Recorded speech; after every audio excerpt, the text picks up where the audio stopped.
ബ്രഹ്മരക്ഷസ്. രക്ഷസ് എന്ന് കേൾക്കുമ്പോൾ പേടിക്കേണ്ടതായുള്ള ആരുമല്ല എന്നതാണ് നാം ആദ്യമായി മനസ്സിലാക്കേണ്ടത്.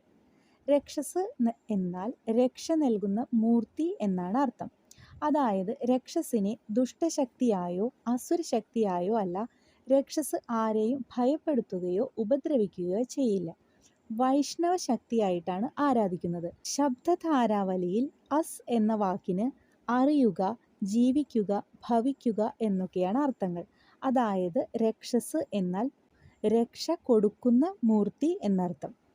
കേരളത്തിൽ രക്ഷസ് എന്ന് സങ്കല്പിച്ചിട്ടുള്ളത് അപമൃത്യു സംഭവിച്ചവരുടെ ആത്മാക്കളെയാണെന്നും ബ്രാഹ്മണരുടെ ആത്മാക്കളെ ബ്രഹ്മരക്ഷസ് എന്ന് പറയുന്നു.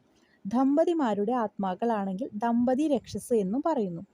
പൂർവപാപം, ഗ്രഹപ്പിഴകൾ, കുടുംബത്തിലെ ദുരിതങ്ങൾ എന്നിവ മാറി ഐശ്വര്യം, അഭിവൃദ്ധി, ക്ഷേമം എന്നിവ ലഭിക്കും എന്നാണ് വിശ്വാസം.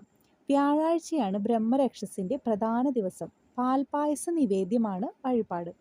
കേരളത്തിൽ നമ്പൂതിരി കുടുംബങ്ങളാണ് രക്ഷസിനെ സംബന്ധിച്ചുള്ള അനുഷ്ഠാന പൂജാകർമ്മങ്ങൾ പരമ്പരാഗതമായി കേരളത്തിൽ ചെയ്തു വരുന്നത്.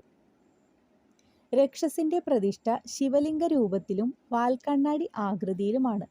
കരിങ്കല്ലിൽ ശിലയിൽ പ്രതിഷ്ഠകൾ നടത്താറുണ്ട്.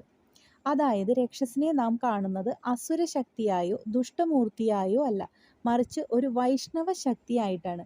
കുടുംബത്തിന്റെ ഉന്നതിയിൽ താല്പര്യമുള്ള ശക്തി എന്ന രീതിയിൽ നാം എല്ലാം രക്ഷസിനെ ഭക്തിപൂർവ്വം ബഹുമാനിക്കുകയും ആദരിക്കുകയും ചെയ്യുന്നു.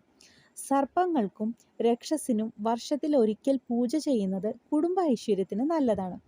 കേരളത്തിലെ പല ക്ഷേത്രങ്ങളിലും കുടുംബക്ഷേത്രങ്ങളിലും ബ്രഹ്മരക്ഷസ് ഉപപ്രതിഷ്ഠയായിട്ടുണ്ടാവും. കേരളത്തിലെ പ്രസിദ്ധമായ പല നമ്പൂതിരി ഇല്ലങ്ങളിലും വഴിപാടായി പത്മമിട്ട് ബ്രഹ്മരക്ഷസിന് പാൽപായസം നിവേദിക്കാറുണ്ട്. മറ്റു വഴിപാടുകളൊന്നും ബ്രഹ്മരക്ഷസിന് പതിവില്ല.